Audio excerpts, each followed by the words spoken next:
नमस्कार। इस दिल से के एपिसोड में हम ऐसे सब्जेक्ट पे चर्चा करेंगे जो बहुत ज़रूरी है और अहम है। मैं आपसे एक खुद से सवाल पूछना चाहता हूँ कि अगर कोई घटना हो जाए, आज के दिन कोई घटना हो जाए और 20, 30, 40, 50 साल बाद उसके बारे में लिखा जाए तो हर एक का नज़रिया अलग होगा। आज के दिन भी अगर पहलगाम के बारे में हम बात करें तो सब कुछ हमें नहीं मालूम और हम अपनी राय, कई लोग अपनी राय बताएंगे, क्या हुआ क्या नहीं हुआ, आरोप लगाएंगे, कुछ कहेंगे कि देखो हमने कमाल कर दी। लेकिन जब इतिहास लिखा जाएगा तो वो बातें अलग होंगी, क्योंकि तब तक कई चीज़ें सामने आ जाएंगी। और ये बात केवल हिस्टोरियंस ही कर सकते हैं, जो इतिहास को जानते हैं, जो रिसर्च करते हैं, जो समझते हैं कि उस समय क्या हो सकता था, क्या हुआ था। और होता क्या है कि आज के दिन, मैं कुछ 10-11 सालों की बात कर रहा हूँ पिछले, कि जो हमारे जो राजनीति के लोग हैं उनको लगता है कि वो इतिहास ज़्यादा जानते हैं, और जो हिस्टोरियंस हैं जिनको इतिहास का मालूम है वो समझते हैं इनको क्या मालूम है, और साथ साथ में मीडिया भी इनसे के साथ लग जाता है। तो आज के दिन इतिहास, राजनीति के लोग देश को बताते हैं कि हमारा इतिहास क्या था, नेहरू जी ने क्या किया, महात्मा गांधी जी ने क्या किया, सरदार पटेल साहब ने क्या किया, कौन किसके विरोध में था। और ये ऐसे लोग बात करते हैं जिनको अता पता है नहीं। क्यों? क्योंकि ये तो वहाँ थे भी नहीं। वहाँ कौन था? हिंदू महासभा थी, आरएसएस के लोग थे। उन्होंने कभी जो हमारी स्वतंत्रता की लड़ाई हुई उसमें तो कभी भाग ही नहीं लिया, और आज वो बड़ी बड़ी बातें करते हैं। तो बात यह है कि इन बातों में मिथ क्या है और रियलिटी क्या है, मतलब कि भाई झूठ क्या है और सच क्या है, और इनके बारे में चर्चा करेंगे कि झूठ जो फैलाया जा रहा है उसके पीछे असलियत क्या है, इसके बारे में बात करेंगे हम। और हमारे साथ 3 ऐसे लोग हैं जिनकी जानकारी इतनी है कि आज जब आप उनसे सुनोगे कि असलियत क्या है, हुआ क्या, नेहरू के बाद स्वतंत्रता का मतलब कैसे हमें स्वतंत्रता मिली, और आज क्या ये कह रहे हैं उनके बारे में, इन बातों पे हम चर्चा करेंगे। और हमारे साथ सबसे पहले Mridula Mukherjee, thank you very much for being here. आप तो एक डिस्टिंग्विश्ड हिस्टोरियन हो, अग्रेरियन हिस्ट्री आपने शुरुआत वहाँ से की, अब तो आप मॉडर्न इंडियन हिस्ट्री में आप यू आर नोन। आप प्रोफेसर रही JNU में, फॉर्मर डायरेक्टर ऑफ NMML, और you are family of historians. Husband is a historian. Your parents were historians. They used to teach in Lahore. Your sister is a historian. And you studied in LSR, then JNU, and in 1971. And then, of course, you got a PhD in JNU, professor of modern Indian history. And then, of course, you were chairperson of the Center for Historical Studies, Dean of the School of Social Studies, visiting scholar of Duke University, also the Institute of South Asian Studies in France. And, of course, you're a prolific author. कई आपने co-author की हैं, किताबें के author की हैं। बिपिन चंद्रा जी, incidentally Bipin Chandra जी मुझे भी पढ़ाते थे, मैं उनका स्टूडेंट रहा हूँ, तो हमारा बड़ा अच्छा ताल्लुक आता उस समय उनके साथ। And you have authored a book called India's Struggle for Independence. And of course, there are many other things that I can say about you, or your desire for upholding civil liberties in this country. So thank you very much for being here. Purushottam Agarwal ji, thank you very much. सुना है अब नई एक पुरानी किताब आपकी लिखी हुई है जिसकी बड़ी चर्चा है, Who is भारत माता, that's about नेहरू जी। मजबूती का नाम महात्मा गांधी। आप भी JNU से हैं, आप लिटरेरी टिक रहे हैं, हिस्टोरियन हैं, भक्ति मूवमेंट के स्कॉलर हैं, भक्ति पोइट्री के स्कॉलर हैं, और आप you believe in non violence, in secularism, MA in political science, MA in Hindi literature, 2 आपके MA हैं, PhD 1985 in JNU. You taught in 1990, you were teacher in Ramjas College, then 1990 to 2003, associate professor, and then professor of Indian languages in JNU. Visiting professor in Cambridge, UPSC, member of the बहुत कुछ है आपके बारे में, तो आप thank you very much for being here. Ram Punyani ji, thank you. You are known to be, what should I say, a person who believes, you're an academic, a social activist, believes in communal harmony, anti this communal fervor which we see around us. You were a refugee. You were refugees from Lahore. You came here influenced by Gandhi, by Nehru, by Ambedkar, by Bhagat Singh.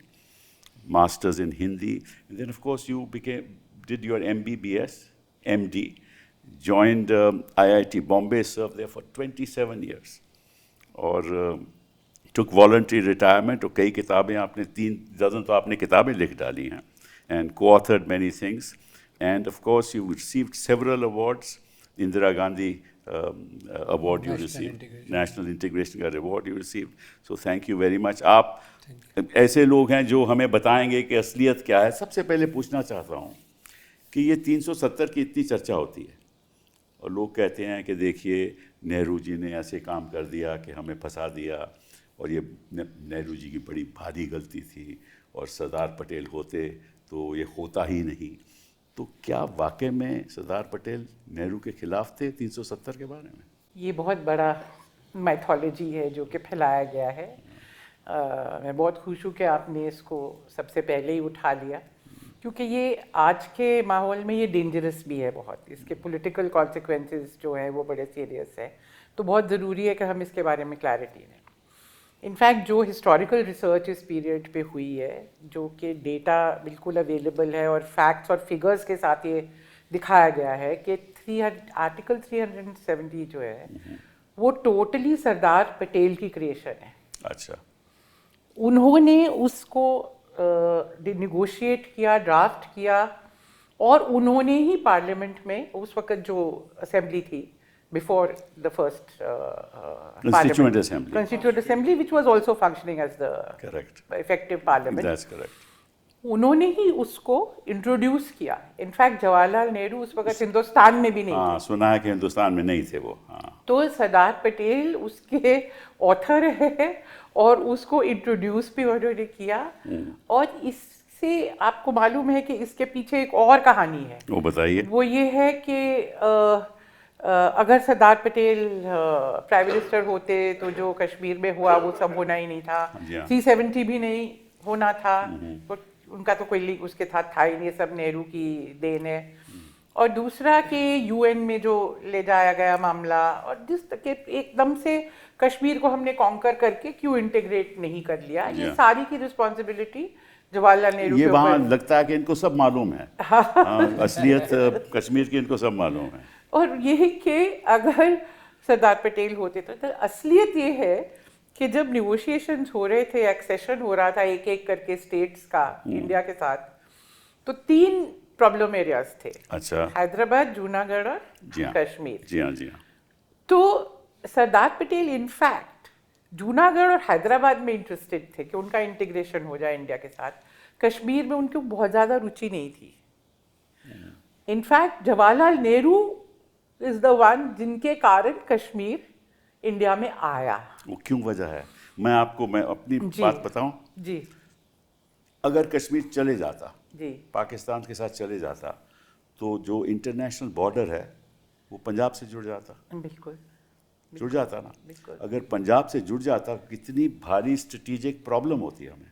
तो मेरे ख्याल में पंडित नेहरू ने ये सोचा कि ये नहीं होना चाहिए, क्योंकि वो जो बफर रहेगा तो स्ट्रेटेजिक डिफेंस में हमें बड़ा, तो इसलिए वो बहुत चाहते थे कि कश्मीर हमारे पक्ष में रहे, हमारे साथ रहे. ये मेरी अपनी राय है, हो सकता है मैं गलत भी हूँ. आपकी क्या राय है इसके बारे में? ये बिल्कुल देखिए, जवाहरलाल नेहरू के बारे में हम जानते हैं कि आज़ादी के पहले भी उनको भारत की जो विदेश नीति है उसका एक्सपर्ट माना जाता था. गांधी जी ने भी कितनी बारी कहा कि दुनिया के बारे में और इतना किसी को मालूम नहीं है. वो एक कारण था जो वो चाहते थे कि वो प्रधानमंत्री बने, क्योंकि पूरे विश्व के इतिहास के बारे में, उसके फॉरेन रिलेशंस के बारे में, तो उनकी नेचुरली बहुत स्ट्रेटेजिक थिंकिंग थी. एक और बहुत बड़ा फैक्टर ये था कि जो वहाँ पे मूवमेंट थी जिसके शेख अब्दुल्ला लीडर थे, वो एक टोटली सेक्युलर मूवमेंट थी. जो नेशनल कॉन्फ्रेंस थी वो महाराजा के खिलाफ लड़ी थी, डेमोक्रेटिक प्रिंसिपल्स पे और एंटी फ्यूडल प्रिंसिपल्स पे. इनफैक्ट आज़ादी के बाद सबसे पहला जो रैडिकल लैंड रिफॉर्म हुआ वो कश्मीर में हुआ, बिल्कुल सही। जो ज़मीनें किसानों को मिली।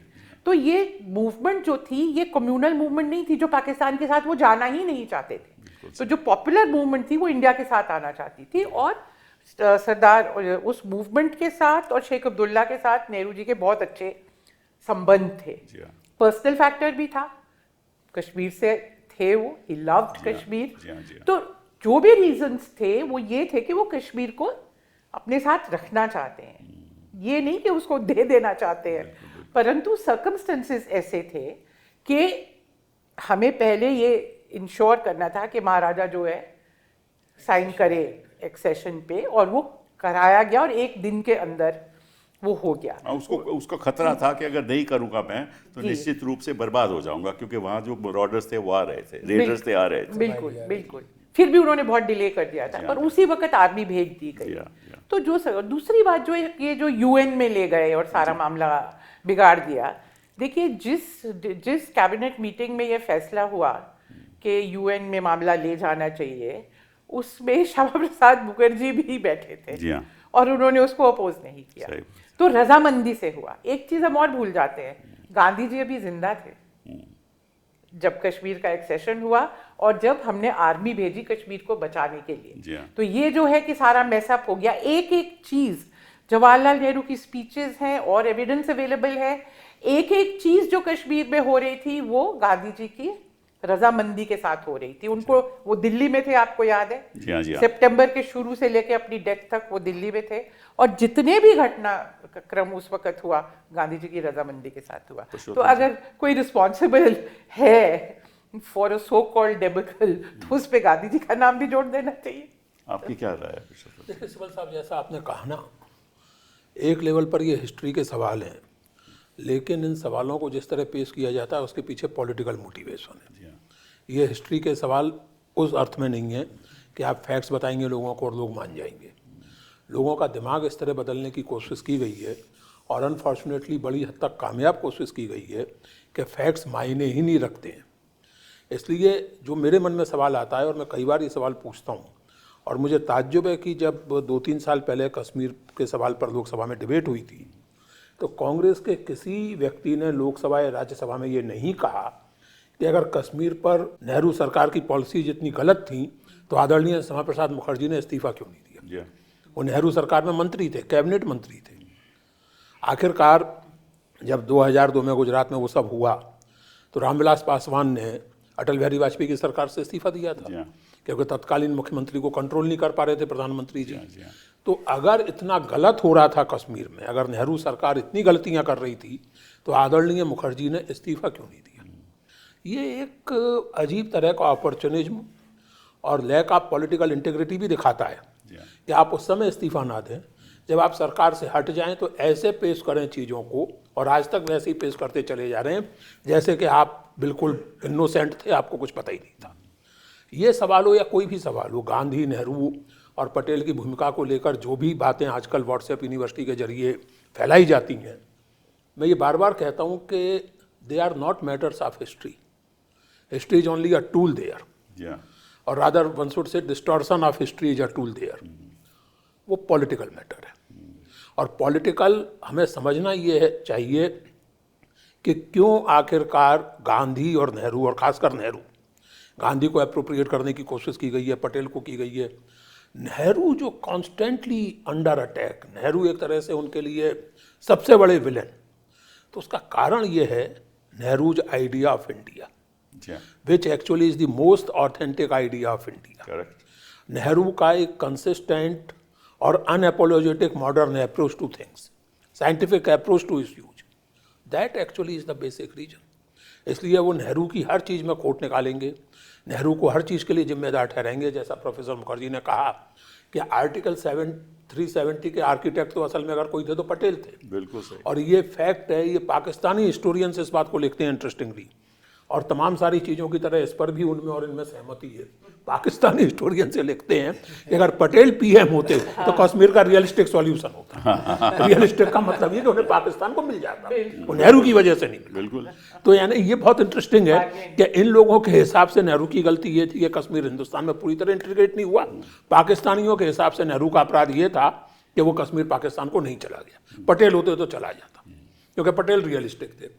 अब रियलिस्टिक वगैरह कहने की बात कहने कुछ ने ये भी लिखा है कि पटेल ने जाकर डोगरा रूलर को बोला कि भैया अगर आप जाना चाहते हो पाकिस्तान तो मुझे कोई आपत्ति नहीं है। हाँ, ये सही है कि गलत नहीं, है? ये सही है। देखिए बात ये है, जैसे आपने कहा और वो सही भी है, पटेल के पर्सपेक्टिव से भी अगर हम देखें तो जिन्ना साहब का इरादा ये था कि न केवल कश्मीर पाकिस्तान में आए बल्कि हैदराबाद भी पाकिस्तान में आए, या एक इंडिपेंडेंट मुस्लिम स्टेट बन जाए। तो आप कल्पना कीजिए, पटेल के पॉइंट ऑफ व्यू से सोचिए, जैसे आपने कहा कि उस समय उनकी जगह रख के अपने आप को सोचिए। सन 1948-49 में अगर एक तरफ पाकिस्तान, दूसरी तरफ ईस्ट पाकिस्तान, तीसरी तरफ कश्मीर का मसला और फिर चौथी तरफ दक्कन में हैदराबाद, तो पटेल की सोच कोई बहुत गलत नहीं थी कि कम से कम एक दो जगह तो क्लियर इंटीग्रेशन हो।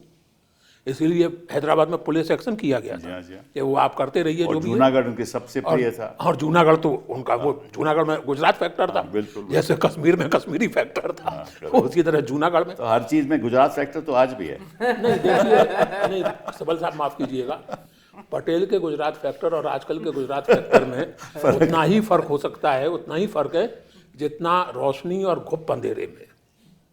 पटेल का गुजरात फैक्टर अलग तरह का था, आजकल के जो महानुभाव लोग हैं उनका गुजरात फैक्टर अलग। इंटीग्रेशन का फैक्टर था, ये डिसइंटीग्रेशन का फैक्टर। अब डिसइंटीग्रेशन का है या किसी लोगों के प्रति सेवा भाव का है, कुछ खास लोगों के प्रति, वो मैं नहीं जानता लेकिन पटेल और इनके गुजरात फैक्टर की कोई तुलना नहीं हो सकती। नहीं, मैं तो वैसे आने मैं जानता हूँ। तो इसलिए मैं देखिए फिर वही कहूँगा, और हमेशा इस बात को हम लोगों को समझने की जरूरत है। जैसे मैं आपसे जो सवाल कर रहा हूँ या ऑडियंस से, कांग्रेस वाले क्यों नहीं ये बात कह पाए लोकसभा में कि भाई अगर इतनी ही गलती थी, इतनी बड़ी, और आज तक क्यों नहीं कह पाते कांग्रेस वाले या कोई भी लेफ्ट डेमोक्रेटिक लोग कि भाई साहब अगर यही इतना गलत, ये फैसला इतना गलत था तो डॉक्टर मुखर्जी ने नेहरू कैबिनेट से इस्तीफा उस समय क्यों नहीं दिया। कहते कि नहीं आप गलत कर रहे हैं, आप 370 ला के गलती कर रहे हैं, मामले को यूएनओ में ले जाके गलती कर रहे हैं, प्लेबिसाइट की चर्चा करके गलती कर रहे हैं, therefore I resign. He never did it. Why? नहीं, पर पटेल ऑल्सो नेवर पब्लिकली, कभी उन्होंने नहीं, पटेल ने तो ड्राफ्ट किया। पटेल तो उससे सहमत थे ना, पटेल क्यों करेंगे? बिल्कुल। मैं तो ये तो कहते हैं कि पटेल खिलाफ थे। नहीं, ये झूठ फैला, मिथ और रियलिटी इसी की बात है। ये तो देखिए, ये भी कहते हैं कि नेहरू गांधी को छल करके, हुडविंग करके पीएम बन गए। हाँ, वो दूसरी बात है। अब इसमें तो देखिए ऐसा है कि जो लोग गांधी को गांधी से बेहतर जानते हैं या नेहरू को नेहरू से बेहतर जानते हैं या पटेल को पटेल से बेहतर जानते हैं, उनसे मैं क्या बहस कर सकता हूँ? वो तो सर्वज्ञ हैं, वो तो मतलब वो सब कुछ जानते हैं। तो जो सब कुछ जानता है सिबल साहब, उससे कोई बात नहीं हो सकती। जो ये मान ले कि हाँ भाई मैं कुछ जानता हूँ कुछ नहीं जानता, हाँ बिल्कुल, उनको तो मालूम है कि गांधी क्या चाहते थे, नेहरू क्या। अब देखिए ये बड़ी आसानी से भूल जाते हैं कि पटेल ने कहा था जब ईस्ट बंगाल में प्रॉब्लम हो रही थी और नेहरू ने कहा था कि मैं बापू की तरह इस्तीफा देकर चला जाऊंगा और वहाँ घूमूंगा जगह जगह। उस कॉन्टेक्स्ट में पटेल ने कहा था कि बापू ने तय किया कि नेहरू हमारे लीडर हों। जी हाँ बिल्कुल। And history has proved him absolutely right. This is Patel about Nehru. Gandhi ji said कि हम इसलिए नेहरू जी को आगे करना चाहते हैं क्योंकि he knows about foreign policy and is very popular with the student community. और देखिए युवाओं के साथ उनकी बड़ी पॉपुलरिटी। और एक बात और है, ये फैसला गांधी जी ने कोई सन 47 में नहीं कर लिया था। नहीं, पहले किया। उन्होंने सन 42 में AICC के वर्धा सेशन में कहा था और नाम लेके कहा था कि पटेल नहीं, राजा जी नहीं, मेरा उत्तराधिकारी जवाहर होगा। और आज वो जो बड़ा मशहूर कोटेशन है कि वो मेरी पकड़ से छूटना चाहता है लेकिन छूट नहीं पाता। और आज मेरा कितना भी विरोध करे, मैं जानता हूं कि मेरे जाने के बाद जवाहर मेरी जुबान बोलेगा। बिल्कुल। तो it was a very different kind of relationship, very different kind of relationship. कि वो student, he was the darling of the youth. That's right. और वो आज की मतलब 40 के दशक में नहीं, वो जो 26, 27, 28, 29 का दौर था, तब वो यूथ आइकॉन बन गए थे। और सबसे इम्पोर्टेंट जो एक प्रूफ उनकी पॉपुलैरिटी का है और कि एक्चुअली वो गांधी जी के बाद जो सेकेंड लीडर बन गए थे, जी हाँ, जी हाँ, उसका प्रूफ ये है कि जब 36-37 वाला इलेक्शन हुआ प्रोविंशियल जी हाँ, लेवल पे, जो सारे प्रोविंसेस में पहली बार पॉपुलर इलेक्शन हुआ, जी हाँ। तो वो पूरे इलेक्शन कैंपेन जो था वो जवाहरलाल जवाहरलाल नेहरू नेहरू ने ने किया था। ऑल इंडिया में उन्होंने लड़ा। Correct correct correct. Gandhi ji ने 28-29 के बाद वो टूरिंग का काम छोड़ दिया था, सिर्फ उन्होंने हरिजन टूर किया था 33-34 में। अब जो है उसमें बिल्कुल क्लियर था कि ऑल इंडिया लेवल पे अगर कोई लीडर है, हाँ, वो नेहरू है। जो पॉपुलर लीडर है, जो मास लीडर है, सरदार पटेल की अपनी पोजीशन थी, वो कांग्रेस ऑर्गेनाइजेशन के बहुत वो थे, उनका बहुत बड़ा रोल था। गुजरात में वो मास लीडर थे, पेजेंट लीडर थे, पर ऑल इंडिया लेवल पे चाहे वो ये 36-37 हो, चाहे वो 46 वाला इलेक्शन हो, हर एक में आप देखेंगे कि जवाहरलाल नेहरू जो है वो सामने लाए जाते हैं। क्यों? तो वो क्लियर था। तो इन अ वे मैं ये कहती हूँ कि महात्मा गांधी जो थे, उन्होंने जो उनको अनॉइंट किया अपना सक्सेसर, जी हाँ, जो जी हाँ। वर्ड्स आपने यूज किए कि मेरे उत्तराधिकारी ये होंगे, वो एक तरह से जो पॉपुलर रिकग्निशन जवाहरलाल नेहरू को ऑलरेडी मिल गई थी, उसको रिकग्नाइज कर रहे थे, उसको फॉर्मलाइज कर रहे थे। He had emerged, That's right. he was not being favored as a favorite son or something no, and of course imposed on the people. No, nothing And of the therefore तो everybody understood. Patel withdrew वो जो nomination In fact, वो वाला incident in fact I would like नहीं, to वो clarify. तो आप बोलिए वो तो please. बात की बात है, लेकिन जिस चुनाव का जिक्र हो रहा है उसके बाद ही पटेल ने गांधी को लिखा था कि इन चुनावों में जितनी मेहनत जवाहर ने की है वो कल्पना के परे है। In English the exact words are beyond one's imagination, That's correct. कि इतनी कल्पना नहीं कर सकते आप जितनी मेहनत जवाहर इस समय कर रहे हैं। देखिए, इसमें रिलेशनशिप एक बात और होती है सिबल साहब, मैं बात कई बार लोगों से निवेदन कर चुका हूँ कि बड़े लोगों के झगड़े भी बड़े होते हैं, बिल्कुल। बड़े लोगों के मतभेद भी बड़े होते हैं, लेकिन इन बड़े लोगों में एक खास बात ये थी कि उनके मतभेद निजी स्वार्थों से प्रेरित नहीं थे, कुछ पोजीशंस पे थे और पब्लिक थे। जब मतभेद होते थे तो उन पर लीपापोती नहीं होती थी और फिर भी मिलकर काम करते They were partners, not rivals. Exactly.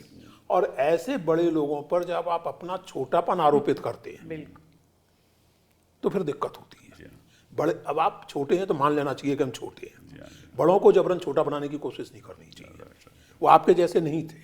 सही बात है। जो आज के पॉलिटिशियन जब उनको एसेस करते हैं तो ये ध्यान रखें कि पटेल की अपनी राय थी, नेहरू और पटेल में काफ़ी मतभेद थे, मतभेद गांधी और नेहरू के बीच में भी थे, तीनों के बीच में थे। होना भी चाहिए। और लोकतंत्र तो ऐसे ही चलता है। और नहीं, लोकतंत्र क्या, सच ये है कि कोई भी ऑर्गेनाइजेशन ऐसे ही चलता है।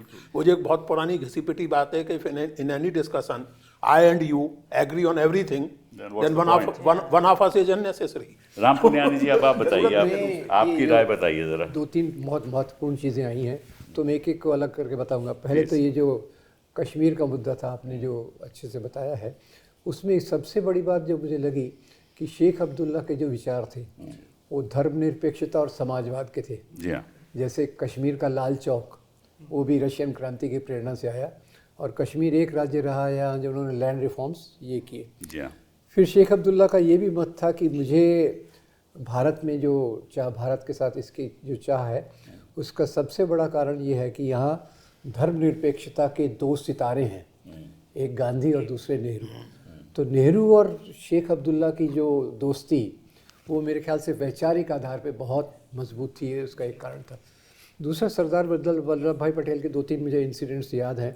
एक तो जूनागढ़ जब भारत में मिल गया तो एक कॉलेज में उनका स्पीच हुआ, उसमें उन्होंने कहा उसमें यही बात कि अगर हैदराबाद हमको पूरा मिल जाता है तो कश्मीर के बारे में हमें कुछ नहीं कहना, मतलब he was willing for that. और दूसरा, उनकी जो दोस्ती जवाहरलाल जी के साथ थी वो भी एक अजीब दोस्ती थी, मतलब कई मामलों में अलग थे, पर एक बार मुझे याद है चौपाटी की एक पब्लिक मीटिंग में वो बैठे थे दोनों स्टेज पे, तो एक अमेरिकन पत्रकार पटेल जी को कहता है कि देखिए आप कितने लोकप्रिय हैं, लोग इतने लोग आपको सुनने आए हैं। तो पटेल बड़ी ईमानदार से कहते हैं, ये मुझे देखने नहीं आए, मुझे सुनने नहीं आए, ये जवाहर को सुनने आए हैं। तो तीसरा, उनके जो स्नेह था, तो जवाहरलाल जब इंटरिम प्राइम मिनिस्टर बने तो वो पटेल को पत्र लिखते हैं कि अब हमारी सरकार होने वाली है और मैं आपको आमंत्रित करता हूँ कि आप आके गृह मंत्री का पद संभालिए। तो वो थोड़ा सा गुस्से और नाराज़गी और प्रेम में बोलते हैं कि हम दोनों इतने सालों से महात्मा गांधी के चरणों पे बैठ के राजनीति सीख रहे हैं, आपको मुझे इनवाइट करने की क्या ज़रूरत है? मैं हमेशा आपके साथ हूँ, आप मेरे लीडर भी हैं और बड़े छोटे भाई भी हैं, ऐसा छोटा भाई भी कहते हैं और साथ साथ लीडर भी कहते हैं। और जो गांधी जी का रोल था, गांधी जी तो उस समय कांग्रेस में थे नहीं, सब मौलाना आज़ाद के बाद जो प्रेसिडेंट चुनना था और वो प्रेसिडेंट ज़्यादातर इंटरिम प्राइम मिनिस्टर बनने वाला था, तो उस समय नेहरू जी का नाम ये प्रोविंशियल कमिटीज़ में से नहीं आया, कृपलानी का आया, पटेल का आया। तो फिर महात्मा गांधी उस समय पटेल को बोलते हैं तुम अपना नाम विड्रॉ कर लो, और सरदार पटेल बिल्कुल खुशी खुशी उस बात को स्वीकार करते हैं। और वो गांधी जी की बात जो थी, जो आपने कही, एक तो कि भाई वो जानते थे यूथ में ही नहीं कि भारत में अगर गांधी के बाद सबसे लोकप्रिय नेता था तो वो नेहरू था। और ये बात और तो और भगत सिंह ने कीर्ति में एक लेख लिखा था आज के लीडर और उनका कार्य, तो उसमें वो सबका एनालिसिस करते हैं और आखिर में कहते हैं कि भविष्य की जनरेशन के लिए जवाहरलाल नेहरू का नेतृत्व भारत के लिए सबसे उसमें वो खास करके नेताजी सुभाष बोस के साथ नेहरू को कंपेयर करते हैं। और उसमें बहुत दिलचस्प बात कहते हैं कि सुभाष बाबू बंगाली जैसे होते हैं वैसे भावुक हैं, और पंजाब के लोग पहले से ही बहुत भावुक हैं, हमें और भावुकता की जरूरत है, हमें विवेक की जरूरत है जो नेहरू से मिलेगा। Something to this effect. ये बहुत महत्वपूर्ण बात है। और तो वो नेहरू इनफैक्ट पंजाबी में जो उनका ट्रांसलेशन है जो भगत सिंह का, वो बहुत ही इंटरेस्टिंग है। वो कहते हैं कि दो तरह के लीडर होते हैं, एक राज पलटू और एक युग पलटू। और सुभाष बोस को कहते हैं ये राज पलटू हो सकते हैं, पर नेहरू जो है ये युग पलटू। सुनो क्या एक इमेजिनेशन था वो भी उनके क्वालिटी का, यंग मैन। जबरदस्त। और उस समय जब जो मैं बात कर रही हूँ, ये 2829-30 का दौर है जब भगत सिंह ये बातें लिखते हैं। तो ये एक दूसरी बात पे आते हैं, आपसे शुरू करता हूँ मैं कि ये भी कहा जाता है कि जो सरदार पटेल साहब थे, ये भी एक और झूठ फैलाया जा रहा है, जो मिथ है कि सरदार पटेल साहब थे वो आरएस के खिलाफ नहीं थे, हालांकि उन्होंने बैन किया होगा। क्योंकि देखिए कि सरदार पटेल का एक बयान आज भी बहुत महत्वपूर्ण है आज की राजनीति में भी। जी हाँ। उन्होंने जब आरएसएस पे बैन लगाया तो उन्होंने उसमें ये नहीं कहा कि इन्होंने हत्या के आरोप वगैरह, उन्होंने सीधा ये कहा कि भाई आरएसएस जिस प्रकार से नफरत फैला रही है समाज के अंदर, जी हाँ। इसके कारण हमें अपना राष्ट्रपिता खोना पड़ा। और वो एक उनके मन में मुख्य बात उससे जुड़ी हुई थी। और दूसरी बात जो थी कि उन्होंने ये भी कहा कि आरएसएस जो हिंदू राष्ट्र की बात करती है ये बिल्कुल बेवकूफ़ी, मतलब ना समझे की बात है। हिंदू राष्ट्र की जो कल्पना है ये एक पागलपन है। उनके वाक्य ये है कि हिंदू राष्ट्र की कल्पना पूरी तरह से पागलपन है। तो मुझे नहीं लगता कि सरदार पटेल किसी भी प्रकार से आरएसएस के प्रति कोई ये रखते होंगे। मैं एक जब बैन हुआ, मैं आपको कुछ पढ़ना चाहता हूँ आपके सामने सब लोगों के। जब बैन हुआ तो गोवलकर साहब ने लिखा अपने सरदार पटेल को कि साहब आप बैन इसको लिफ्ट कीजिए। तो उन्होंने 11 सितंबर को 1948 में इसका जवाब दिया। मैं पढ़ना चाहता हूँ, जवाब अंग्रेजी में है। There can be no doubt that the RSS did service to Hindu society, but the objectionable part arose when they, burning with revenge, began attacking Muslims. That's right. Organizing the Hindus and helping them in one thing, but going in for revenge for its sufferings on innocent and helpless men, women and children is quite another thing. Apart from this, their opposition to the Congress, and that too with such virulence, disregarding all considerations of personality, decency or decorum, जो आज भी हो रहा है, आज भी हो रहा है, created a kind of unrest among the people. All their speeches were full of communal poison. Correct. It was not necessary to spread poison in order to enthuse the Hindus and organize for their protection. As a final result of the poison, the country had to suffer and sacrifice of the invaluable life of Gandhiji. RSS men expressed joy and distributed sweets after Gandhiji's death. ये जवाब था sir. और ये पटेल सीधे गोलवलकर को लिखा। हाँ, गोलवलकर। सीधे गोलवलकर। ये डिटेल में मैंने जो शॉर्ट में बताया हाँ, ये रियलिटी है। और ये कहते हैं कि साहब वो तो मतलब कि प्रो आरएसएस थे। तो इसके बारे में और कुछ आपको जानकारी जरा? ये बिल्कुल इन्हीं लाइंस में उन्होंने श्यामा प्रसाद मुखर्जी को भी लिखा। अच्छा। चिट्ठी लिखी कि ये उन्होंने उनकी जब वकालत करने की कोशिश की कि आरएसएस को अब छोड़ देना चाहिए, एटसेट्रा एटसेट्रा, तो उनको भी उन्होंने ये लिखा कि आप भूल जाते हैं कि ये गांधी जी का जब असैसिनेशन हुआ तो इन्होंने स्वीट्स बांटे और खुशियां मनाई। आप लीड कर रहे हैं उनकी इन्हीं टर्म्स में वो उन्होंने जुलाई 18 1948 की चिट्ठी है जी। जिसका आप जिक्र कर रहे हैं। बिल्कुल। जो आरएसएस को बैन करने का जो कम्युनिके था फरवरी 1948 का, उसमें तो सीधे सीधे ये कहा गया था कि जो जहरीला वातावरण तैयार हुआ उसमें हजारों लाखों प्राण गए, सबसे मूल्यवान प्राण महात्मा गांधी के गए। उसमें कुछ इस तरह की बात थी। देखिए, ये जो आमतौर से कहा जाता है और बहुत आसानी से कह दिया जाता है प्रो हिंदू, मैं ये कहता हूँ कि मान लीजिए प्रो हिंदू थे तो इससे कहाँ साबित हो गया कि प्रो हिंदुत्व थे? यानी किसी का हिंदू होना, पटेल हिंदू थे, पटेल बड़े आस्थावान हिंदू थे। मैं मुझे कहने में कोई संकोच नहीं है कि मैं हिंदू हूँ। मैं उन लोगों में से नहीं हूँ जो हिंदू कहने पर अपने आप को बगले झांकने लगे।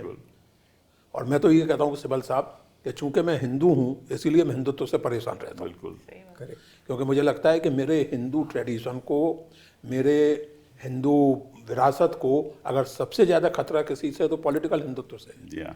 और कई बार मुझे लगता है कि पटेल भी ऐसा ही महसूस करते थे, इसीलिए इतने हार्श वर्ड्स उन्होंने लिखे। मैं आपको थोड़ा इंटरप्ट करना चाहता हूँ। जो आपने कही ना वो बड़ी पते की बात है। उन्होंने कहा एक public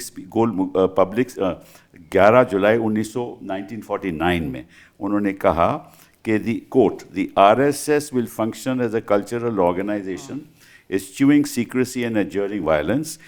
And then Patel in a public speech on February 24, 1949 said, मैं quote कर रहा हूँ, we must understand that Muslims are going to stay here. Yes. It is our responsibility to make them feel it is their country. Communalism is poison. Yes, that's precisely the तो point. जो सब उलट हो रहा है यहाँ तो आज के दिन, वो पटेल उनके बिल्कुल खिलाफ था। करेक्ट। और ये लोग समझते नहीं है कि यही बात आज भी सच्चाई है। नहीं, बिल्कुल, और ये हमेशा सच्चाई रहेगी। देखिए, हिंदुस्तान हिंदुस्तान नहीं रहेगा अगर ये अपनी डाइवर्सिटी को छोड़ देगा तो। जी हाँ। ये संभव ही नहीं है। Hindustan is defined by diversity. जी हाँ। और वो केवल रिलीजन की बात नहीं है, केवल हिंदू मुस्लिम की बात नहीं है। लैंग्वेज के लेवल पर ले लीजिए, एथनिसिटीज के लेवल पर ले लीजिए, कल्चर्स के लेवल पर ले लीजिए। और ये बात हिंदुस्तान के नेशनल मूवमेंट का हर नेता जानता था, चाहे वो गांधी हो, नेहरू हो, सुभाष बोस हो और चाहे पटेल हो। सुभाष बोस भी इन लोगों के बड़े प्रिय हीरो हैं, लेकिन उन्होंने अपनी फौज का नाम स्वतंत्र भारत सेना तो नहीं रखा था, आजाद हिंद फौजी रखा था। और हिंद शब्द से भी इनको आपत्ति होनी चाहिए क्योंकि मूलतः फारसी का है, लेकिन सुभाष बोस का तो नारा जय हिंद था। जी हाँ, बिल्कुल। तो ये देखिए, और मौलाना आजाद के नाम पे उन्होंने नहीं वो तो देखिए बनाई थी। मौलाना आजाद के नाम पर, नेहरू के नाम पर और गांधी जी के नाम पर। गांधी जी को राष्ट्रपिता कहने वाले पहले व्यक्ति वो थे, फादर ऑफ आवर नेशन। ये एक्सप्रेशन पहली बार सुभाष बोस ने इस्तेमाल किया है। तो प्रॉब्लम यही है जो मैं आपसे शुरू से मैंने कहा कि सवाल हिस्ट्री का है ही नहीं। बिल्कुल, सवाल ये है कि आप अपनी पॉलिटिक्स के लिए एक माइथोलॉजी क्रिएट करते हैं, हिस्ट्री को डिस्टॉर्ट करते हैं। अनफॉर्चुनेटली फॉर वेरियस रीजंस, जिन पर कभी अलग से बात हो सकती है, बड़ी हद तक इनको कामयाबी मिली है। मेरे लिए चिंता की बात ये है। अभी तो हम ये डिस्कशन कर रहे हैं। एग्जैक्टली, इसलिए कर रहे हैं। बड़ी हद तक कामयाबी। अभी जो आपने वो पढ़ के सुनाया कि सरदार पटेल ने कहा कि they will function as a cultural organisation. और ये अब ये बात है कि ये ढंडोरा पीटना चाहिए छत से हम लोगों को कि इन्होंने ये अंडरटेकिंग दी हुई है कि हम जो है पॉलिटिकल एक्टिविटीज में हिस्सा नहीं लेंगे, हम एक कल्चरल ऑर्गेनाइजेशन कहते। तो मैं तो कहती हूँ कि पूछो कि भी कौन सा लास्ट कल्चरल शो आपने ऑर्गेनाइज किया था, बताओ। सारा ही कल्चरल हो रहा है, सारा कल्चरल ही हो रहा है। मतलब पूछे हमारे देश का कल्चर ही चेंज हो रहा है तो कल्चरल तो हो गया ना। इन्होंने ये भी अंडरटेकिंग दिया था, इन्होंने ये भी अंडरटेकिंग दिया था कि हम कॉन्स्टिट्यूशन अपना बनाएंगे, बिल्कुल, जो इन्होंने नहीं बनाई। कोई मेंबरशिप रजिस्टर नहीं होता, इनके जो फंड्स आते हैं, जो डोनेशन आते हैं, जो एक कलेक्शन करते हैं, उसका कहीं कोई हिसाब नहीं होता। तो मैं ये भी सवाल पूछना चाहती हूँ सबसे कि हाउ कम 75 साल से ज्यादा हो गए आजादी के बाद कल्चर के लिए सब तो कल्चरल ऑर्गेनाइजेशन से भी तो हम हिसाब मांगते हैं, इनसे कोई हिसाब नहीं मांगते। आप इस प्रोग्राम के होस्ट हैं, लेकिन मैं आपसे एक सवाल पूछना चाहता हूं। पूछिए। मतलब RSS is not a registered organisation, is it? RSS does not submit any accounts or funds of anything to anybody. So, what exactly its legal position? हाँ, मैं भी कह रही हूँ। कानूनी तौर से है कि organization doesn't have membership, it has no legal position. नहीं तो मतलब is it an organization or I mean how will it बिल्कुल organization है ही नहीं. How it will be defined in terms of law? It's a conglomeration of people. आपके प्रधानमंत्री तो Congregation of NGO people, it's only congregation of नहीं उसमें men. वैसे राष्ट्र सेविका समिति है हाँ वो अलग है, ये तो आप मत कहिए। अच्छा, हिंदुस्तान के जनता का कोई सेगमेंट ऐसा नहीं है जिसमें उनकी मौजूदगी ना हो या उन्होंने बनाने की कोशिश ना की। अच्छा, वनवासी कल्याण परिषद भी है, अच्छा, अच्छा, अच्छा, भूतपूर्व सैनिक परिषद भी है और राष्ट्र सेविका समिति भी है। अच्छा। लेकिन जो मैं सवाल आपसे पूछ वो रहा हूँ, आरएसएस के मेंबर हैं? जी जी नहीं आरएसएस के नहीं, सबऑर्डिनेट सबऑर्डिनेट है, मेंबर नहीं है। आरएसएस का मेंबर कोई नहीं है आजकल के जमाने की। लेकिन अगर आप विद्यार्थी परिषद के किसी कार्यकर्ता से पूछें तो वो कहेगा हम आरएसएस के मेंबर नहीं है, विद्यार्थी परिषद के मेंबर हैं। अच्छा, अच्छा, ये है, मैं इस बात को अच्छी तरह जानता हूँ क्योंकि मुझे थोड़ा सा अंदरूनी तजुर्बा है। बिल्कुल। उसको तो क्वेश्चन नहीं कर सकते। नहीं, हम उस पे क्वेश्चन करें। As a body how we define RSS in law, not in politics. आपके प्रधानमंत्री उनको एनजीओ कहते हैं, दुनिया का तो सबसे NGO बड़ा। नहीं भाई, ये register मैं होता है ना। NGO उत्तर भी तो इस registered किस्म होता के है। उत्तर दे सकता हूँ। They are not a legal entity, they are not answerable to anybody, right? I don't even know whether they file income tax return. मैं ऐड करना चाहूँगा, आप जो कह रहे थे ना सुभाष बोस के साथ, बड़ा इंटरेस्टिंग है वो। सुभाष चंद्र बोस के साथ उनके डिफरेंसेस भी हुए, वो निकल भी गए। आज़ाद हिंद फौज में देखिए आप 3 बटालियंस थी। हाँ वो बताया ना, पहली गांधी और गांधी दूसरी ब्रिगेड, नेहरू जवाहर और ब्रिगेड तीसरी और मौलाना आज़ाद। ब्रिगेड। अच्छा, दूसरा उनका जो साइन था वो टीपू सुल्तान का स्प्रिंगिंग टाइगर, वो उनकी सेना का ये था। उनका सबसे जो नज़दीकी थे ना 3 जो बड़े जनरल, एक हिंदू था, एक मुस्लिम था, एक ये था, एक सिख था। तो ये बड़ा इंपॉर्टेंट। अच्छा, तीसरा उनके बाद में जब मीटिंग भी होती है तो एक तो सुभाष चंद्र बोस महात्मा गांधी को राष्ट्रपिता कहते हैं और महात्मा गांधी उनको प्रिंस अमंग्स पैट्रियट्स कहते हैं। ये दोनों चीज़ें सच है, मतलब ये सुभाष चंद्र बोस के बाद। अच्छा, बाद में देखिए जब आज़ाद हिंद फौज के कैदी आते हैं तो उनको बचाने के लिए तो कांग्रेस पूरी एक कमेटी बनाती है जिसमें कैलाशनाथ गाडजू, जवाहरलाल नेहरू, भूलाभाई देसाई शायद उसमें भूलाभाई होते हैं। सरदेसाई, ये सब उसमें ये करते भूलाभाई हैं। देसाई थे उसमें। सिर्फ कमेटी नहीं बनाती, केस लड़ती है और केस उससे लड़ती है। ज्यादा पूरा देशव्यापी आंदोलन करती है। correct. INA prisoners release movement correct. 45 में और उसका- जस्ट जी बिफोर हाँ, द जी हाँ, इलेक्शन जी हाँ, जी हाँ। देशव्यापी एक आंदोलन जो है ऑर्गेनाइज होता है, बहुत उसके आईएनए के हक में ही हुआ। और क्या हुआ वो? दूसरी आप बात ये कहते हैं कि जो सोमनाथ टेम्पल जिसकी रिकंस्ट्रक्शन हुई तो उसमें नेहरू उनके विरोध में थे। ये भी एक और झूठ फैलाया जा रहा है, तो इसमें असलियत क्या है? हाँ, ये देखिए ऐसा है कि आज़ादी के ठीक बाद गुजरात में कुछ लोग जैसे KM मुंशी, जी हाँ, उन्होंने ये मैटर, मैं हिस्ट्री में नहीं जाना चाहती, वो भी डिस्कस कर सकते हैं इसकी, सोमनाथ की। क्योंकि गांधी जी की भी राय इसके बारे में थी जो जी भी, जी बिल्कुल हाँ, बिल्कुल। हाँ। तो ये जब डिस्कस हुआ कि सोमनाथ का मंदिर जो है बनाना चाहिए, तो गांधी जी ने इनफैक्ट मामला उठाया और कहा, और वल्लभ भाई पटेल को बुलाया और कहा कि इसमें कोई सरकारी पैसा नहीं लगना चाहिए, जी हाँ, आप बनाइए, बट ये प्राइवेटली होना चाहिए, लोगों की अपनी मर्जी से हो। पर क्योंकि सेकुलरिज्म के ये खिलाफ है कि सरकार जो है वो किसी भी तरह का धार्मिक जो काम है, चाहे वो कंस्ट्रक्शन हो या कुछ और हो, उसमें हिस्सा ले, उसके गलत है। तो पटेल ने अश्योर किया गांधी जी को कि नहीं, ये प्योरली प्राइवेट एंटरप्राइज होगा। मतलब फिर बात आई उसके इनॉग्रेशन की, जी हाँ, जहाँ राजेंद्र प्रसाद जी गए। जी, और जवाहरलाल नेहरू ने इस पूरे उसमें उनका कोई हस्तक्षेप नहीं है, उन्होंने कभी नहीं कहा कि नहीं बनना चाहिए। तो इशू जब आया कि प्रेसिडेंट ऑफ इंडिया उसको इनॉग्रेट करने जी हाँ, जाएंगे, जी हाँ, तब जवाहरलाल नेहरू का ये था कि एज प्रेसिडेंट ऑफ इंडिया आप अगर करेंगे तो ये हमारे it will have political consequence. Exactly. और उन्होंने कहा एज अ प्राइवेट सिटीजन अगर आप जाना चाहते तो वो अलग बात होती, but you are the president of India, therefore I am very uncomfortable. उन्होंने उनको बैन नहीं लगाया, रोका नहीं, फिर मुबारकबाद भी दी, जब बन गया तो मुबारकबाद दी थी, क्योंकि फिर जी। वॉलंटरी ट्रस्ट बना, ट्रस्ट ने प्राइवेटली पैसा लिया जी। और फिर लोगों ने पैसा दिया वॉलंटरी, और फिर वो पेपर बना। पर इस पे क्योंकि ये मामला उठा है और आजकल गर्म है, और प्राइम मिनिस्टर ने भी उसको बहुत बढ़ा हाँ, चढ़ा exactly, के exactly. अभी बना दिया उसको। तो इस पे थोड़ा सा मैं बताना चाहूंगी आपको कि इस इशू के ऊपर कि ये सोमनाथ का जो डिस्ट्रक्शन था महमूद गजनी के हाथों जी हाँ, एक्सेट्रा, कि ये जो एक फैलाई गई हुई माइथोलॉजी है कि ये हिंदुओं के दिल पे एक घाव की तरह 1000 साल रही। जी हाँ, जी हाँ, तो इस पे हमारी बहुत बड़ी प्रोफेसर हैं, प्रोफेसर रोमिला थापर, जी हाँ। उन्होंने इस मामले को उठाया और उन्होंने एक पूरी किताब लिखी है इस पे, अच्छा। जिसमें उन्होंने ये दिखाया है कि गजनी के डिस्ट्रक्शन के बाद कई साल गुजर गए जबकि कहीं किसी जगह कोई रेफरेंस नहीं है उसके डिस्ट्रक्शन के बारे में, और ये कि लोग उसके बारे में उत्तेजित हैं। अच्छा। फिर वो बताती है कि 200 या 300 साल बाद हमें वहाँ से एविडेंस मिला है कि उस एक जो वहाँ के रूलर थे, उन्होंने एक मर्चेंट को कुछ जमीन दी, वहाँ मॉस्क बनाई, अच्छा। मंदिर के प्रेमिसेस के अंदर।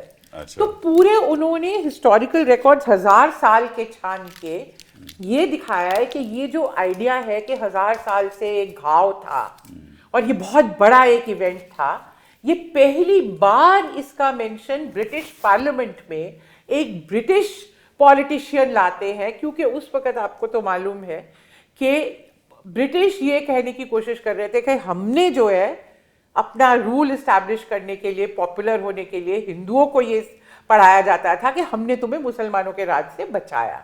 उसमें ये एक थियोरी थी कि ये सोमनाथ में जो गजनी का डिस्ट्रक्शन था, ये टिरनी, टेम्परल डिस्ट्रक्शन, पूरी कहानी पहली बार हाउस ऑफ कॉमन्स में 1830s में आई। अच्छा। वहां से कहानी शुरू होती है। फिर हमारे जो पॉलिटिशियन और इतिहासकार के मुंशी खासकर जो थे, वो इसको बहुत बड़ा, और गुजरात का ये था और वो था। तो ये भी एक बहुत इंटरेस्टिंग है एक हिस्टोरियन के लिए कि हिस्ट्री कैसे क्रिएट की जाती है। मैं तो वही तो मैं कह रही हूँ कि अरे पर आप ये बात देखिए, मैं कह रही हूँ कि जब हम बात कर रहे हैं ना हिस्ट्री की, तो एक तरफ आप देखिए हिस्टोरियंस इन इश्यूज को कितना सीरियसली लेके इतनी रिसर्च करके एक चीज प्रूव करते हैं। आप कम से कम उसको काउंटर करिए, आप उसको इग्नोर ही नहीं करते, आप डिस्टॉर्ट करते हैं, आप झूठ बोलते जाते हैं, आप उसको एक पॉलिटिकल बड़ा सा इशू बना देते हैं। तो कभी कभी तो हमें लगता है कि काहे को हम हिस्ट्री लिख रहे हैं। मैं इसमें एक चीज कहना चाहता हूँ, आपको पॉलिटिक्स में आना चाहिए ना। और ये this is in continuation of what I always feel. मैं फिर से कहूँगा कि बात हिस्ट्री की कम और पॉलिटिक्स की ज़्यादा है, एक बात। दूसरी बात ये कि हिंदुस्तान में या कोई भी समाज हो और कोई भी वक्त हो, उसमें कई तरह की टेंडेंसीज होती हैं। At any given point of time ये आपको तय करना होता है, पूरे समाज को या समाज के अधिकतम लोगों को, कि आप किस टेंडेंसी से सीखना चाहते हैं और किसको पीछे छोड़ देना चाहते हैं। ऑन दिस पॉइंट आप ये देखें, मैं एक 18वीं सदी के उर्दू पोएट हैं, जाने माने पोएट हैं, शायरी के खुदा कहलाते हैं वो उर्दू ट्रेडिशन में, मीर तकी मीर। बिल्कुल। उनका एक शेर है, उसी के फरोगे हुस्न का झमके है सब में नूर, उस समय हरम हो के दिया सोमनाथ का। This is Mir Taqi Mir in 18th century. यानी एक मुसलमान कवि सोमनाथ को इस तरह याद कर रहा है कि वो एक ही है ईश्वर, उसी की रोशनी है, चाहे वो मक्का में जलने वाली, काबा में जलने वाली शम्मा हो और चाहे सोमनाथ में जलने वाला दिया हो। 18वीं सदी में सोमनाथ को इस तरह भी याद किया जा रहा है, और 20वीं सदी में आकर के और 21वीं सदी में आप आकर के उसको बता रहे हैं कि वो केवल घाव के रूप में याद किया गया है, जबकि वो एक दूसरे मेटाफर के रूप में भी याद किया गया है। तो ये फैसला आपको करना है, यानी 21वीं सदी के हिंदुस्तान को करना है। मैं उन लोगों में से नहीं हूँ जो ये कहें कि साहब before the Britishers came everything was hunky dory, ऐसा कुछ नहीं।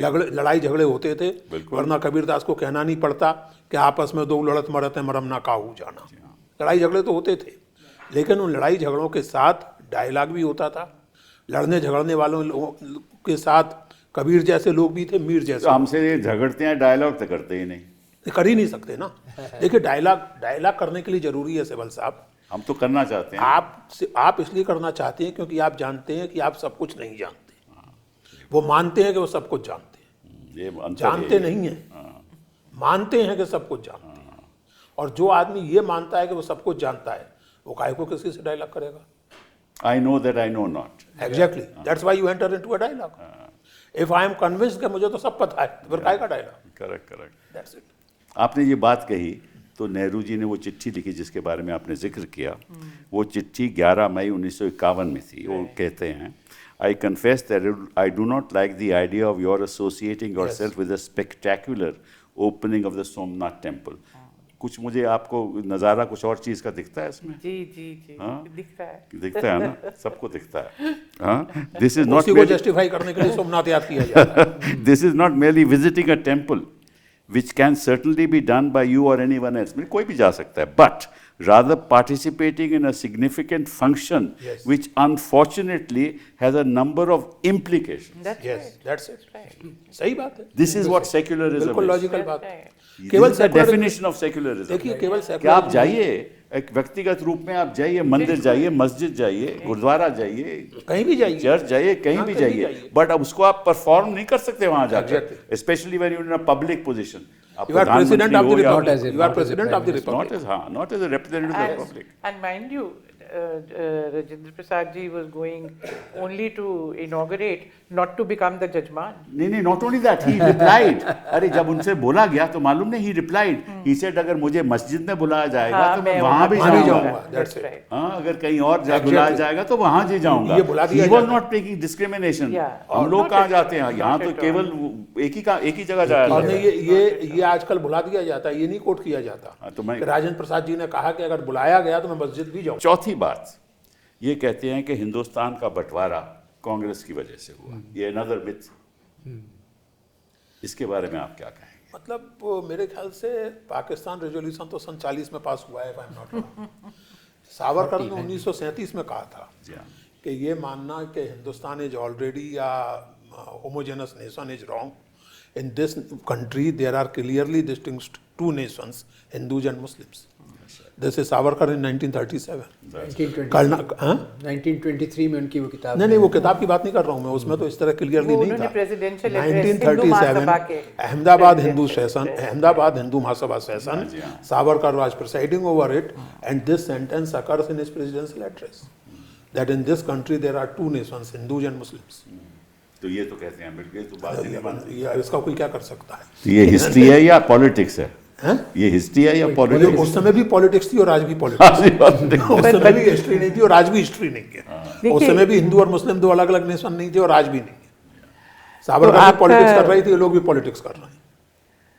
आपका जो सवाल है उसको मैं थोड़ा सा और दूसरी तरह से भी जवाब देना चाहूँगी कि देखिए, कुछ लॉजिकली भी बातें हमको समझनी चाहिए। वो पार्टी जिसने सबसे ज़्यादा कुर्बानी दी 1885 से आज़ादी की लड़ाई जो लड़ रही थी, वो क्यों चाहेगी कि जब आज़ादी हमें मिल रही है तो जिस देश को बनाने के लिए उन्होंने इतने साल से मेहनत की, इतने बड़े बड़े उनके लीडर 10-10 साल जवाहरलाल नेहरू जेल में रहे, तिलक एग्जाइल में रहे, क्या कुछ कितनी कुर्बानियाँ नहीं दी, हज़ारों लोग जेल गए, हज़ारों लोग मरे, और मुसलमान और हिंदू इकट्ठा, सब सिख हिंदू मुसलमान, अकाली मूवमेंट थी, उसमें जो लड़ाइयाँ लड़ी गई थी, जो गुरु के बाग का मोर्चा था, जो गांधी जी ने कहा था कि first battle for India's freedom one, जब उसमें अंग्रेजों को पड़ा,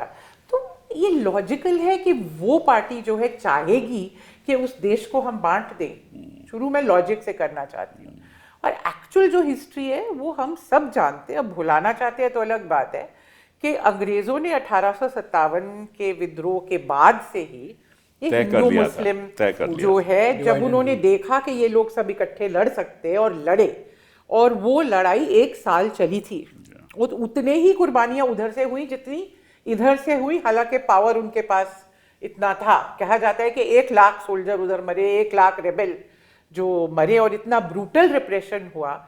उसके बाद उनका जो पूरा पॉलिटिकल पॉलिसीज है उनका फ्रूशन था, सेपरेट इलेक्टोरेट्स, पहले मुस्लिम लीग को बनाया, सेपरेट इलेक्टोरेट्स 1909 में उन्होंने बना दिए। अब आज की जनता जानती भी नहीं है कि सेपरेट इलेक्टोरेट क्या होता है। सेपरेट इलेक्टोरेट ये होता है कि जो कैंडिडेट है वो भी उसी धर्म का होगा, जो इलेक्ट करेगा वो भी उसी धर्म का होगा, कंस्टिट्यूएंसी टेरिटोरियल नहीं होगी, रिलीजन बेस्ड होगी। तो ये जब आप इस तरह पॉलिटिक्स को बांट देते हैं कि जो कैंडिडेट जो लड़ाई लड़ रहा है उसको एक दूसरे धर्म के आदमी के पास या औरत के पास जाके वोट मांगने की जरूरत भी नहीं है। Yeah. तो लॉजिक जो पॉलिटिक्स का है वो कम्युनल अपने आप बन जाता सही है बात। और कुछ करना नहीं पड़ता। तो मेरा अपना तो ये फर्म व्यू है कि खासकर 1909 से जब सेपरेट इलेक्टोरेट बने, वो ओरिजिन ऑफ पार्टीशन हमें उसी से वहां शुरू हो मिलता गया, है, शुरू हो वहां गया। मिलता है। और जैसे जैसे कॉन्स्टिट्यूशनल डेवलपमेंट होते रहे, जैसे 1919 में जो अगला आया उसमें आपने इलेक्टोरेट तो बढ़ा दी पर सेपरेट इलेक्टोरेट आपने रखा। 1935 वाला जो एक्ट आया उस पे भी आपका सेपरेट इलेक्टोरेट रहा। तो पूरा पॉलिटिक्स उसके बाद आप ये सोचिए कि 1909 के बाद कोई मुसलमान पॉलिटिशियन जो आता है लड़ने के लिए थ्रू इलेक्शन, उसको कभी किसी हिंदू से बात करने की जरूरत ही नहीं है। एंड वाइस वर्सा, आप जिसको जनरल कंस्टिट्यूएंसी कहते थे वो सिर्फ हिंदुओं की कंस्टिट्यूएंसी थी, सिखों की भी अलग कर दी आपने। फिर कास्ट वाइज डिवीजन भी कर दिया। पंजाब में जैसे agriculturist caste versus non agriculturist caste, south India में आपने ब्राह्मण नॉन जिन्ना तो ब्राह्मण। चाहता था हम हिंदुस्तान के साथ रह सकते हैं, हाँ। लेकिन हमारे separate to everything should be separate, मतलब कि अलग तरीके, हमारी एडमिनिस्ट्रेशन अलग हो, सब कुछ अलग हो। देखिए इसमें एक बात यह है कि जो आप कह रही हैं, बेसिकली एक हिंदुस्तान को एक इंटीग्रेटेड नेशन बनना है या नहीं बनना है, और जाहिर है कि अंग्रेज तो ये नहीं चाहेंगे। 1857 के तजर्बे ने उनको बता दिया था कि अगर एक हो गए तो बहुत बड़ी मुश्किल है। और उसके बाद ये भी हम ध्यान रखें कि सर सैयद अहमद ने एक किताब लिखी थी in late 19th century, the causes of the rebellion, Asbab Baghawat Hind. उसमें उन्होंने बताया और दुर्रानी का उदाहरण दिया था कि दुर्रानी ने ईरानी और अफगानी सिपाही अलग अलग रखे थे ताकि अगर एक पलटन गड़बड़ करती थी तो दूसरी उसको दबा देती थी। अंग्रेजों ने गलती ये की, हिंदू मुस्लिम पलटन एक कर दी, तो अंग्रेजों को कुछ क्लू वहाँ से भी मिला। और उसके बाद जितनी भी फॉल्ट लाइन आपके समाज में थी, चाहे वो कास्ट की थी, चाहे वो कम्युनिटी की थी, चाहे वो लिंग्विस्टिक थी, हर फॉल्ट लाइन को अंग्रेज सरकार ने जम के बढ़ाया। अब इसमें जो एक सीधा सा सवाल उठता है, आप भूल जाइए कांग्रेस को, लीग को, हिंदू महासभा को, मेरे लिए कसौटी ये है कि जो पॉलिटिक्स इस तरह की किसी भी फॉल्ट लाइन को बढ़ावा देती है, वो पॉलिटिक्स हिंदुस्तान की एकता के लिए ठीक तो नहीं है। सही बात है। तो जब आप सेपरेट इलेक्टोरेट आपके सामने हैं, तमाम तरह के डिवीजन्स आपके सामने हैं, उस समय आप इस बात को थियोराइज करें 1937 में कि दो अलग अलग नेशंस इस देश में हैं, तो आप किसकी मदद कर रहे हैं? आप राष्ट्र निर्माण कहिए या नेशनल बिल्डिंग कहिए, उस प्रोजेक्ट को सपोर्ट कर रहे हैं, या जो इम्पीरियलिस्ट डिजाइन है कि हिंदुस्तान को जितना अधिक बांटा जा सके उसको सपोर्ट कर रहे हैं? तो इसको मौका मिल गया ना जिन्ना को कि भाई हमें, दैट्स इट। उसके पहले तो रिफॉर्म की बात हो रही थी, उसके पहले तो एडजस्टमेंट की, डायरेक्ट एक्शन डे हो गया, फिर डायरेक्ट एक्शन डे के जो हुआ, बाद इनएविटेबल हुआ। उसके बाद जब उन्होंने कहा, पहले तो ये था कि भाई एक ऑटोनॉमी होनी चाहिए, जो आप जिक्र कर रहे हैं कि रहेंगे एक ही लेकिन हम अपने ढंग से सरकार चलाएंगे, केवल करेंसी और कांग्रेस ने उसका इनकार कर दिया। करेंसी और डिफेंस कॉमन रहेगा, बाकी सब अलग अलग रहेगा। लेकिन जब आपने क्लियरली घोषित कर दिया कि दो नेशन है, तो उनके उसको तो एक मॉरल सपोर्ट मिला ना। You ultimately ended up supporting morally and theoretically that position which ultimately resulted in the एक partition. चीज और हम भूल जाते हैं इसमें कि जो असली क्रिएटर है पार्टीशन के, जो ऑथर या जो भी आप कह लीजिए, वो तो अंग्रेज थे। No doubt. और एंड तक 15 अगस्त 1947 तक पावर में वो थे, और उन्होंने मुस्लिम लीग को वीटो दे दिया था कि कोई भी प्रपोजल जो आता था, Jinnah could say no to anything. जब आपने उनको वीटो दे दिया तो आप एक रीजनेबल सेटलमेंट कहाँ होने दे रहे हैं? अब कहने को तो बहुत थियरीज हैं आजकल कि अंग्रेज जो थे वो यूनाइटेड इंडिया चाहते थे, कांग्रेस ने कहा कि नहीं डिवाइड करके चले जाओ। ये सब मिथ्स है। अंग्रेजों के आर्काइव्स में कहीं किसी का एक प्रपोजल है पर वो कभी एक्सेप्ट नहीं हुआ था। तो ये बिल्कुल मतलब कंफ्यूज करने वाली और वो करने, तभी तो मैं कह रही हूँ कि कैसे अब सरदार पटेल ने, कृपलानी ने, मौलाना आजाद ने, गांधी ने खुद कहा कि विद अ हेवी हार्ट, सबने विद अ हेवी हार्ट नहीं, सबने मतलब जैसे कि कहते हैं खून की वो उसको करके उन्होंने एक्सेप्ट किया, जबकि कोई चॉइस नहीं था। क्योंकि जमीन के लेवल पे जो राइट्स, आप जो डायरेक्ट एक्शन डे के आपने जो मेंशन किया, तो 16 अगस्त 1946 से और 15 अगस्त 47 नहीं, उसके बाद सितंबर तक, अक्टूबर तक कितने लोग मारे गए, कितने जो जमीन के लेवल पे कम्युनिज्म फैला। तो जब गांधी जी के पास गए और उन्होंने कहा कि आप इसके खिलाफ मूवमेंट क्यों नहीं चलाते, कहते हैं मूवमेंट किसके साथ चलाऊं? खालसा भी वही चाहता है, हिंदू भी वही चाहता है, मुसलमान, तो मेरे पास है कौन जिसको लेके मैं आगे मूवमेंट चलाऊं? सही बात। अभी भी लोग कई क्रिटिसाइज करते हैं, गांधी जी मूवमेंट चला देते तो नहीं क्या हो जाता? वो कहते हैं मेरे पास मासेस तो चाहिए। ऑर्डिनरी लोग इतना हिल गए थे उस कम्युनल वायलेंस के साथ कि कोई और चारा नहीं था। इसके बारे में राजमोहन गांधी ने 1991 में अपनी किताब में लिखा है, and I will quote, if we did not accept partition, India would be split into many bits Yes, that's right. and would be completely destroyed. India had become a battlefield and it was better to partition the country than to have a civil war. That's right. ये इनके What do you, इनकी what, बात- क्या नहीं, आपका? मैं वही कह रहा था कि वास्तव में ये जो कंट्री का डिवीजन जैसे बता रहे थे कि 23 में पहले तो बुक आई कि यहाँ 2 नेशंस हैं, फिर 1937 में ये इनकी सावरकर का ये था कि we agree with Muslim League on this. 1940 में वो प्रपोजल आया, जबकि मेजॉरिटी ऑफ मुस्लिम्स इसके खिलाफ थे। बिल्कुल सही। अल्लाह बख्श और उन्होंने जो दिल्ली आज़ाद कांग्रेस बुलाई, उसमें उसके विरोध में उन्होंने दिया, और आखिर में नेहरू और पटेल को ये बात माननी पड़ी, क्योंकि वो जो इंटरिम कैबिनेट में मुस्लिम लीग वाले they were blocking all the proposals for whatever things were to be done, so that was a compulsion rather than acceptance. और एक पॉइंट मैं बोलना चाहता हूँ कि ब्रिटिश के दिमाग में ये भी था कि अगर ये इंडिया यूनाइटेड रह गया तो it will become a sort of a very important force in South Asia, and most of its leaders are of socialist mind. Yeah. So they may try to align more with Russia, and that time ये भी बात in the bipolar world, so their own position will become stronger as far as their strategic interest in this area. And that are was concerned. shown after independence. Pakistan immediately became a member of all the Cold War blocs on the side of the West, whereas India refused. We can see it even today. The politics of today is the same thing. Exactly. Yes, The Yeah. West is supporting Pakistan big time. Absolutely. And he was These right. are their far-sighted calculation.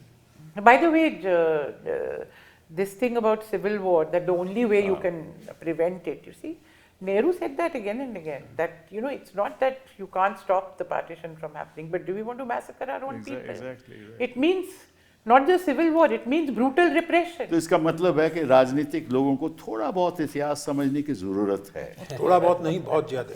नहीं, वो इतना तो मैं expect भी नहीं कर सकता। नहीं, लेकिन देखिए- थोड़ा बहुत समझ लें तो फिर डायलॉग ठीक ठाक से हो सकता सिबल है। साहब देखिए, ऐसा है, पार्लियामेंट में इतना विरोध करना, इतिहास- इतना विशस अटैक करना, ये किसी के देखिए देश के लिए ठीक नहीं। मेरा एक निवेदन है, इतिहास की क्लास अटेंड करने की जरूरत नहीं है, लेकिन राजनेताओं को एक सेंस ऑफ हिस्ट्री जरूर होना चाहिए ताकि मुल्क नॉनसेंस ऑफ हिस्ट्री में ना फंसे। वो सारे मुल्क को नॉनसेंस ऑफ हिस्ट्री में फंसाए दे रहे हैं।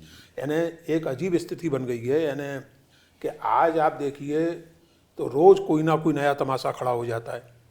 कभी वो बाबर होता है, कभी वो महमूद गजनवी होता है, कभी सोमनाथ होता है, कभी वो, जैसे वो प्रियंका गांधी का वो बयान मुझे बहुत मज़ेदार लगा था, जिन्होंने लोकसभा में कहा कि भाई नेहरू की सारी गलतियां आप एक बार लिस्ट एक बार कर दीजिए और एक बार उनको जो कुछ करना है फांसी लटका दो आपने, उसके बाद चलो क्या करना है।